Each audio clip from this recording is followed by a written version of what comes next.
I'm Gareth Gregory. I'm a Director of Haematology Research at Fiona Stanley Hospital, an Associate Professor at Monash University, and I co-chair the Australasian Leukemia Lymphoma Group, Lymphoma Working Party with Michael Dickinson, so it's nice to meet those of you who I haven't met before. These are my disclosures, and I should make particular attention that I have received, or do have advisory roles and have received honoraria from the Roche Genentech, which is the subject of the presentation today. So I'll just go through this quite quickly because this is not new information for this, but it's really just to set the scene for the presentation. We're now seeing that the landscape of treatment for relapsed refractory DLBCL is evolving quite rapidly.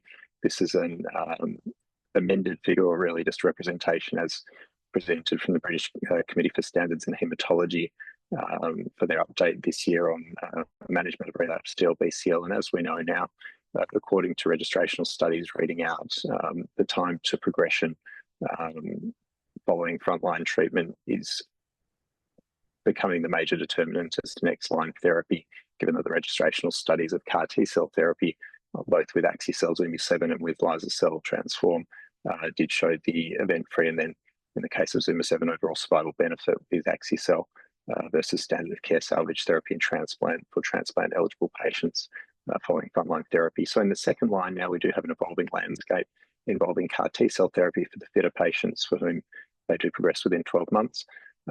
For the patients progressing after 12 months, we still do have platinum-containing salvage therapy followed by hematopoietic stem cell transplant. But in the middle is this so-called unfit group, those who are either progressing later than 12 months or for whom they're unfit for intensified therapy, for which there's a growing number of cellular therapy-free options becoming available. And I do draw your attention to the top line being this R-GemOx or Glofit-GemOx, but obviously other options, polatuzumab with BR, tafelen, and oral chemotherapy.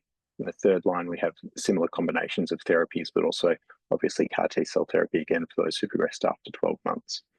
More practically, just to put some numbers to inform the MDT decisions that we're having, as we can see on the left-hand side, around 3/4 of patients are progressing within 1 year. The question around eligibility is not just around fitness, but also around access and regional reimbursement.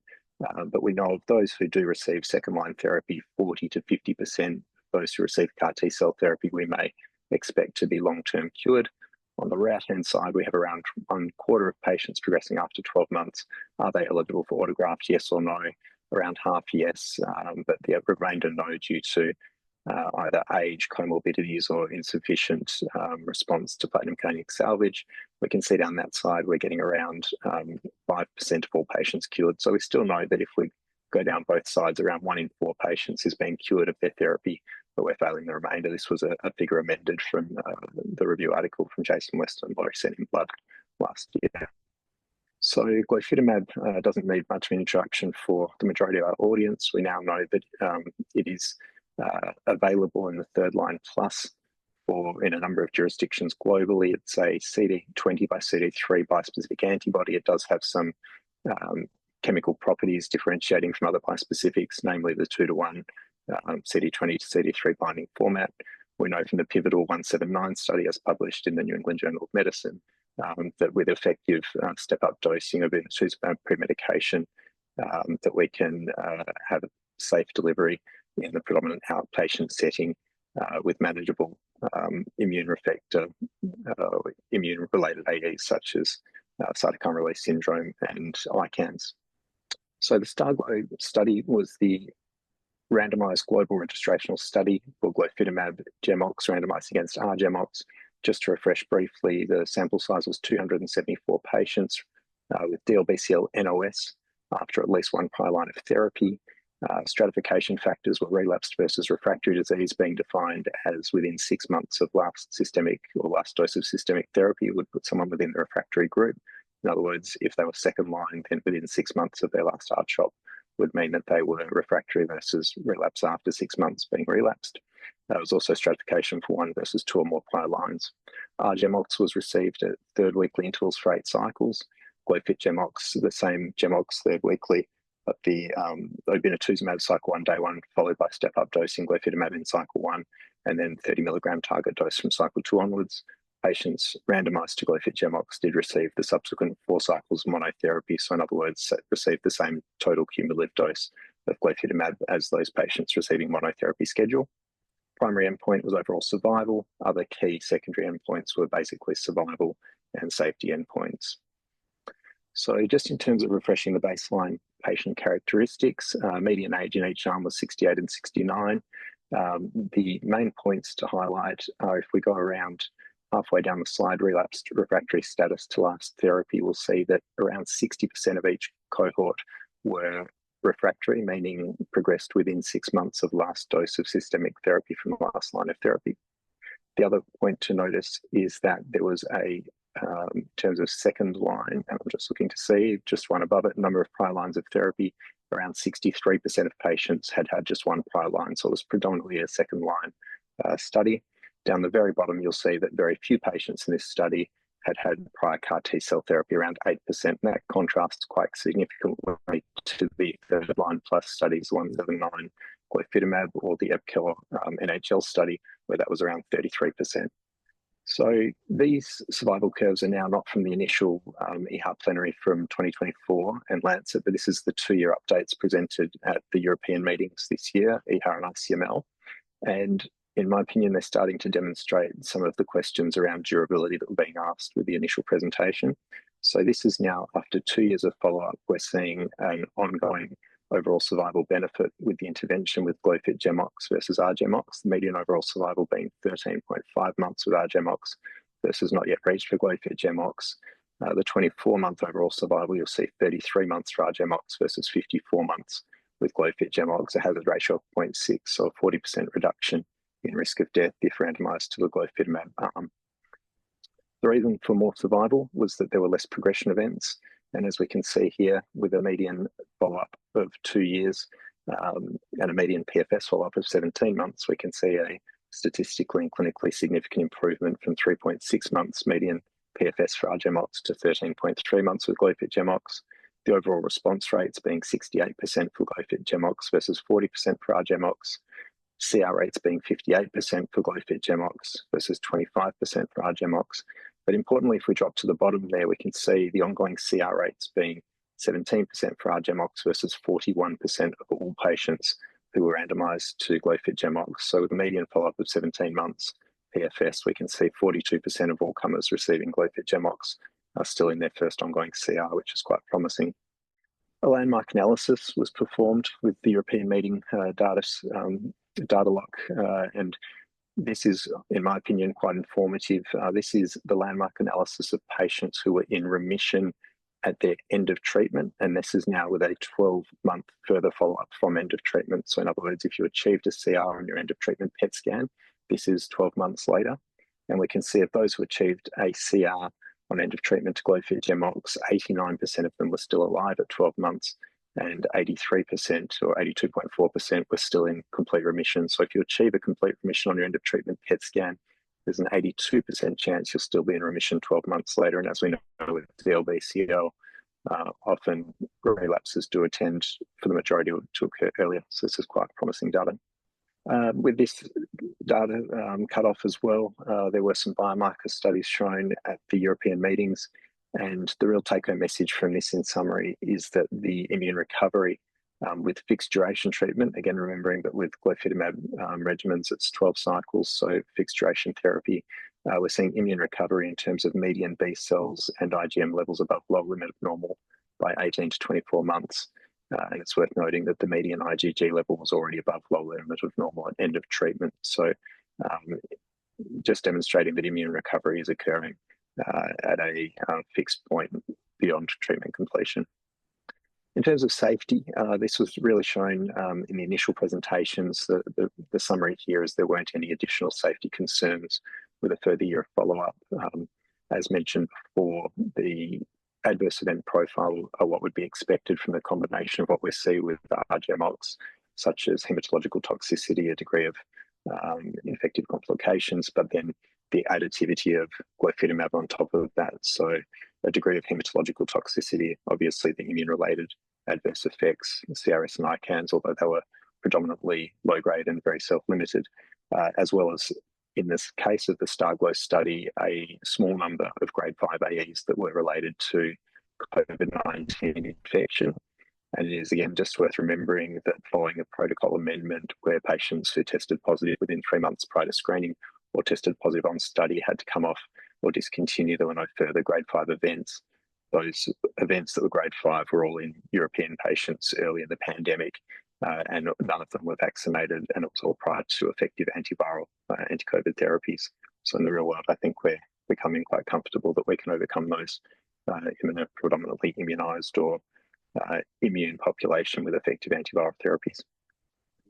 So I'm just going to show a couple of points really just to, I guess, refresh the data from the initial presentations, really to inform the discussion points.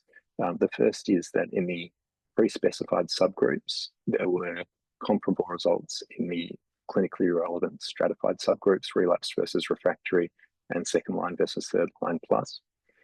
It's also worth noting, as has been discussed quite extensively, probably too extensively, that there were regional inconsistencies observed, but that was often due to issues such as small sample size numbers with wide confidence intervals, and we'll address that in the next couple of slides. So this is the data summary from the North American cohort, which has received quite a lot of attention, just to really highlight 25 patients, 10 in the R-GemOx arm, 15 in the Glofit-GemOx arm. And as you can see, there were some imbalances there, the Glofit-GemOx arm being slightly older, more advanced stage disease, more bulky disease, more IPI poor risk disease, and more refractoriness to prior therapy, many of which are usually adverse predictors of outcome in most therapies. And then similarly, this is the new anti-lymphoma therapy for patients as presented previously.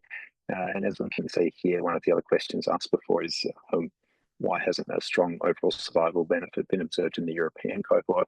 And that's explained by this. Of the 26 patients who were randomized to R-GemOx in the European cohort, 10, in other words, out of the 15 who received a new anti-lymphoma therapy, 10 of those, or 38% of the overall cohort, were effectively salvaged by either a CD3, CD20 bispecific or by subsequent CAR T-cell therapy. So availability of salvage therapies was the reason that the overall survival benefit wasn't observed in that group in the tail end time of the study. So in conclusion, with 2 years of follow-up, we can conclude that Glofit-GemOx continues to demonstrate durable improvements in survival and response outcomes versus R-GemOx. Immune recovery occurred 18 to 24 months following completion of fixed duration treatment. Safety profile manageable and consistent with the known safety profile. And these, in my opinion, support the ongoing use of Glofit-GemOx as a fixed duration off-the-shelf therapy for transplant ineligible patients. For the purposes of this, I might pose these questions. I believe I'll be chairing the discussion or beginning, but please, Professor Salles, if you'd like to step in, do. But the questions, I guess, that we're being asked quite commonly are listed here. So I guess the first question I have to colleagues here as experts in lymphoma is, what potential impacts might these results from STARGLO have on current treatment strategies? Yeah, thank you, Gareth, for this presentation. So I think I opened that to the floor, and obviously many of us have been seeing this data, hearing about this data. Some have eventually contributed to the study. So I don't know, we can alternate between the different part of the world, and maybe we can start with somebody from Europe to give his opinion. Maybe Uli can give very brief intro of how he feels with the fields that have been evolving over the years. Well, thank you very much. Just give you maybe an idea on how we are using it already. I mean, that's I guess the point. So we are keeping more or less to the 12 months rule, and we can prescribe it as it is if a patient relapsed after 12 months. However, there are a few uncertainties. So one, of course, is what exactly is 12 months? And so we are trying to bend the rules a bit, to be very honest. So we are moving the CAR T cells a bit more to the 18 months than to the 12 months. and then after that we are using the STARGLO at this point. And I think it's an extremely valuable addition to what we have to our armamentarium. I have one more question, and that's the T cell counts. I mean, you've shown the recovery in terms of the B cells, but what about the T cell counts? Because we have seen a few nasty long-term infections with low CD4 counts. That goes to Gareth, by the way. Yeah, thank you, Prof. Jäger. So I've not actually seen the data presented yet on the T cell counts at this point in time. If any colleagues on have seen it or recall, if I've omitted, don't recall it, but I've not seen it presented. I think in summary, I do share that conclusion, and certainly colleagues I've been discussing with do, and I think we're all still learning the optimized preventative strategies and indeed monitoring strategies, and particularly out of colleagues I've been meeting with recently in other countries, hearing about particularly atypical viral reactivation, CMV reactivation, although quite often with low, we'll say qualitative positivity, but low quantitative positivity. I've not seen symptomatic infections, but I'm hearing of colleagues who are. But yeah, I think the summary is I haven't seen the T cell data yet, but I don't know if any other colleagues have.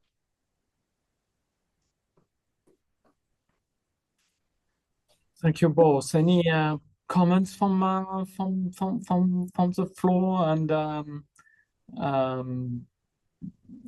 I think we can have anybody stepping in and try to, I think one of the difference between US and Europe is or some countries is the availability of CAR T for non-transplant eligible patients, which in some centers continue to be, the preferred options.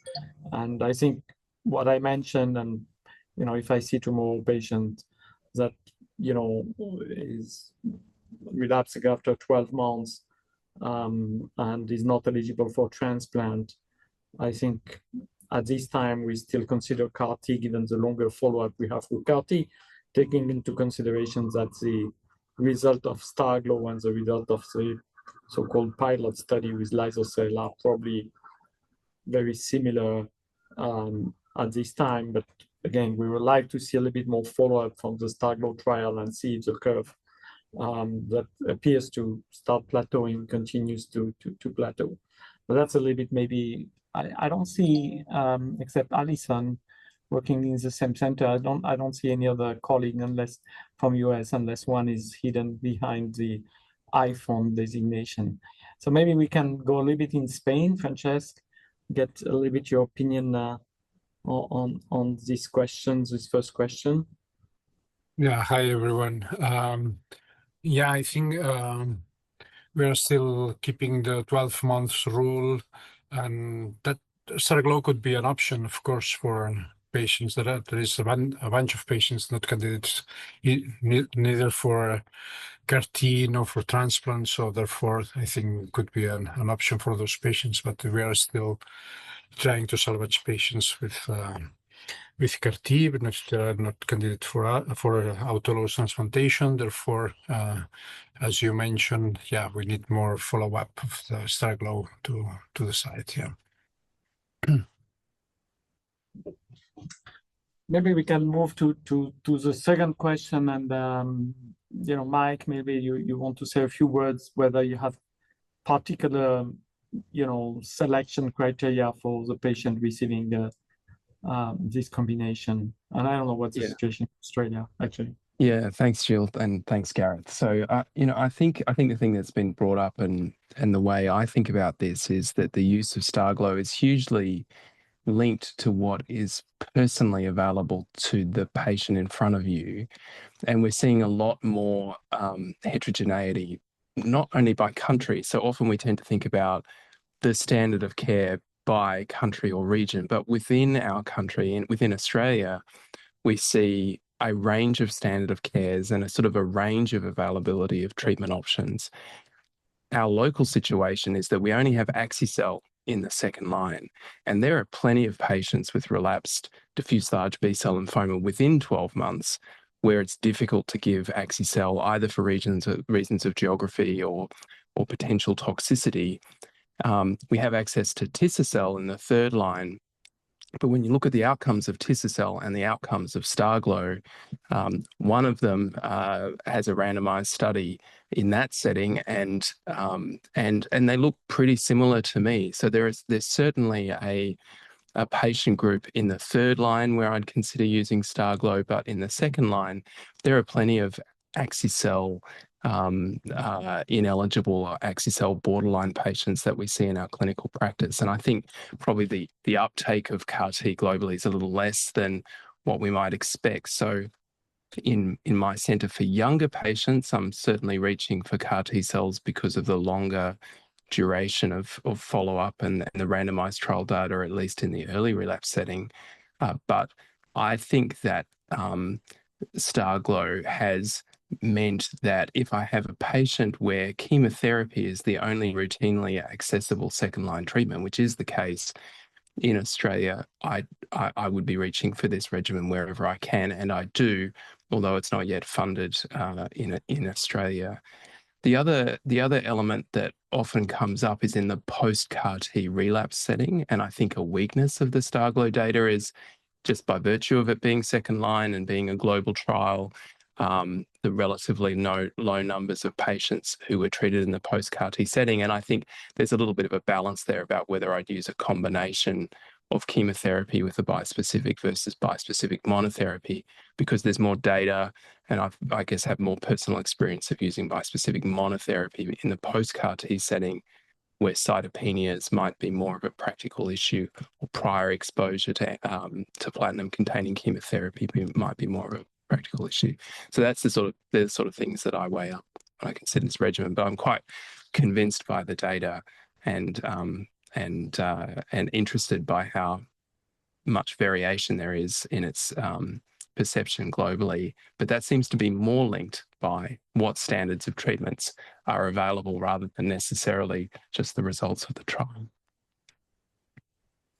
Yeah, thank you for this thoughtful thoughts. Maybe ask Astrid. I don't know what the situation in South America, and maybe you can walk us through how that may eventually imply some changes in your practice, and which patient will you consider for this regimen? This is not funded still, but it will soon be funded in hopefully this year in a couple of months.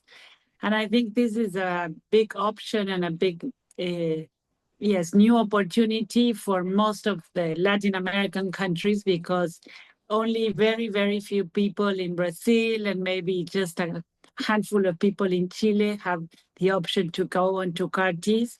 So, and I don't think CAR-Ts will widely be available soon. Okay, it won't be a real option for many people in most countries of Latin America. So I think this is a good option. I agree that we need longer follow-up to see if some patients are cured. But as soon as it's approved, I think that we only have other chemotherapy. So I think this will be adopted by many people. Thank you. Marek, any other comments, or maybe you can start to address if you want to address the third question, or start to address the third question rather than country-specific question? Yeah, thank you. So it's not reimbursed currently, so it's approved by EMA, but not reimbursed. So for the second line, we do not have the chance to use it. Actually, we use the CAR-T cell for transplant in eligible patient.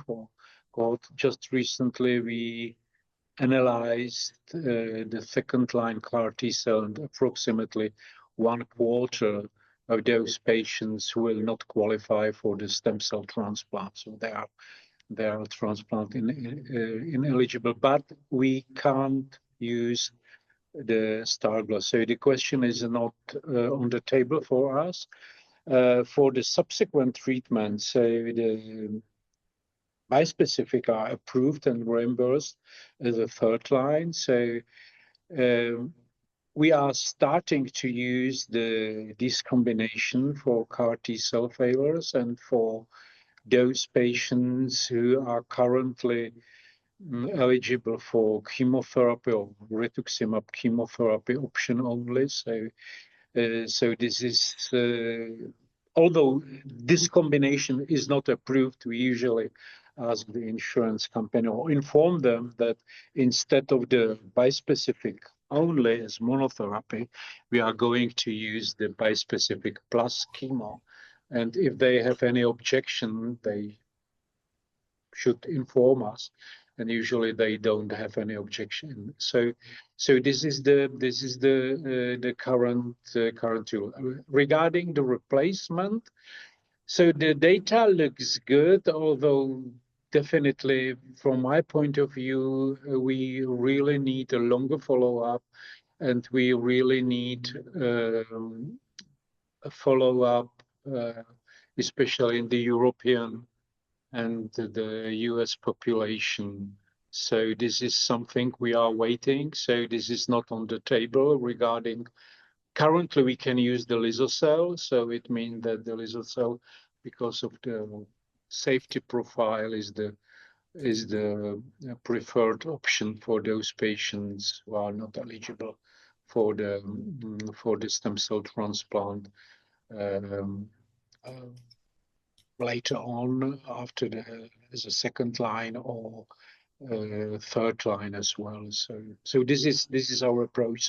So it's increasing, but it's not reimbursed. And regarding the replacement, I think that we still do not have sufficient follow-up. Yeah, thank you for walking us through that.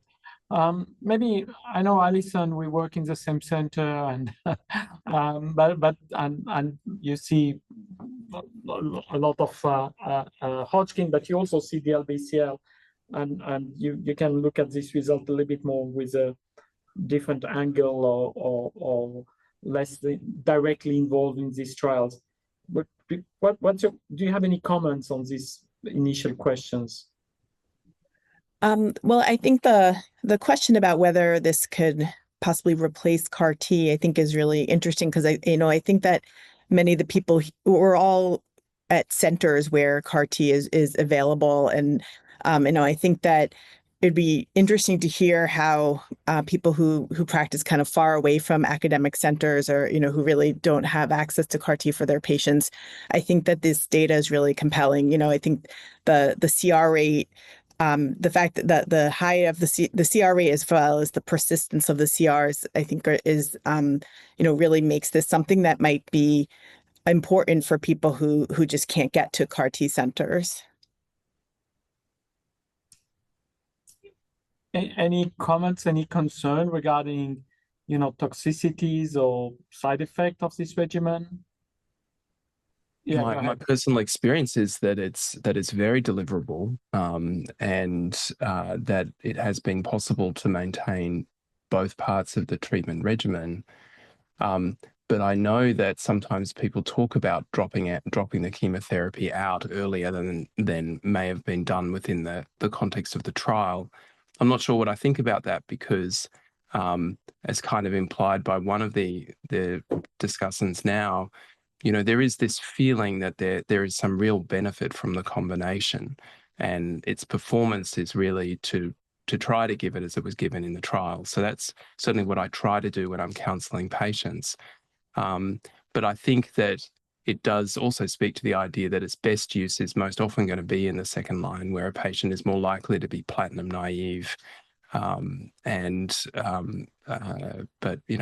I've certainly found it to be very deliverable to the sort of patient who would otherwise be able to receive GemOx, and in that setting, it's quite deliverable. And I have no concerns about the three weekly regimen that was chosen, because that corresponds very closely to what pans out in clinical practice in that population, in my experience.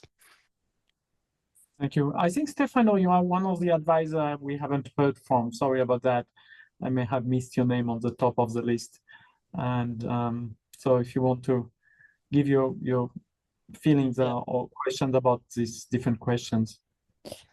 So just to introduce, Italy has no reimbursement for the combination.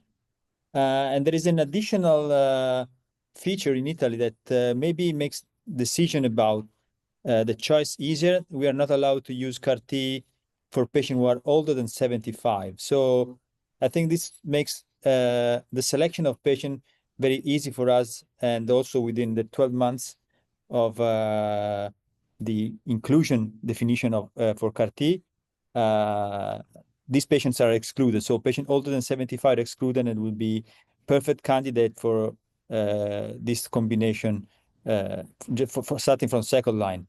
From later lines, of course, it's more difficult. I would also only add one dimension to the discussion, which is which center sees the patients. And we have many CAR-T qualified centers, but not the territory in Italy is not very and fully covered. So there are still patients seen in big centers, but far away from a CAR-T qualified center. I think that this is also something that can be considered for the treatment, for the choice of treatment. Patients who are not willing to travel, also for a relatively short distance, maybe when the options are discussed, maybe the decision would favor this combination, which is actually very easy to deliver without any need to travel. And the experience now with the bispecifics is very well taken. The learning curve is almost completed, and in Italy, it's quite easy to get a bispecific to a patient in almost every centers, hematology centers. Regarding the position, assuming that both CAR-T and Glofit-GemOx is available, I don't see replacement as a big issue here. The most intriguing question would be bridging, because I think that in the future there are very good options to discuss about sequencing the treatment, mostly and mainly, I think, for very high-risk patients like high-grade lymphomas with early relapse, in which the most difficult thing, a goal is to achieve a complete remission, a good remission, to get to a CAR-T. And in this sense, Glofit-GemOx can be something that is good for bridging, to take a patient to a CAR-T as a definitive and full treatment option to get the patient the best chances of being cured. Toxicity, I don't see many problems with GemOx. GemOx has been used for many years for elderly patients without any big issue and problem. We usually gave this combination every 2 weeks. Now it is every 3 weeks, so even less toxic and more feasible than the old approach to this combination. So I think this is a very good option, looking to find the best position for the treatment. And I described our situation in Italy, which is probably easier than in other countries. Thank you. Can I make a comment Sure. following up on Stefano's comment, which I fully support? There is one other thing, even in my country, where everybody has access to cars, and that is this smaller center factor that's been mentioned several times. So if it's easier for the doctors in the smaller hospitals to deliver a treatment in comparison to present them in a CAR-T cell center, they will go for it. And in that respect, I suggest that you all look at the EHA guidelines, the EHA lymphoma guidelines, because there is a comment which says not intended for CAR-T cell therapy, which really leaves the door open for every decision. Because what does not intended mean? I mean, if the doctor does not intend to send the patient to the CAR-T cell center, then he can give them a STARGLO or similar. So that's recently been published in Hemasphere, by the way. Yeah, thank you for that. I should say that, you know, one of my patients who I treated recently had an early relapse and was living like 3 hours away and really was not willing to do CAR-T, and he's just probably at his second or third cycle of GemOx. Saying also that usually, and maybe that's when the patient's in CR early, I might, you know, drop the chemo a little bit earlier than to the 8 cycles. Thank you, Gareth, for being here, and thank you for having introduced you to the update of this data. I think this is interesting, and I think we look forward if there was any other update that will be presented at the ASH meeting in 2.5 months.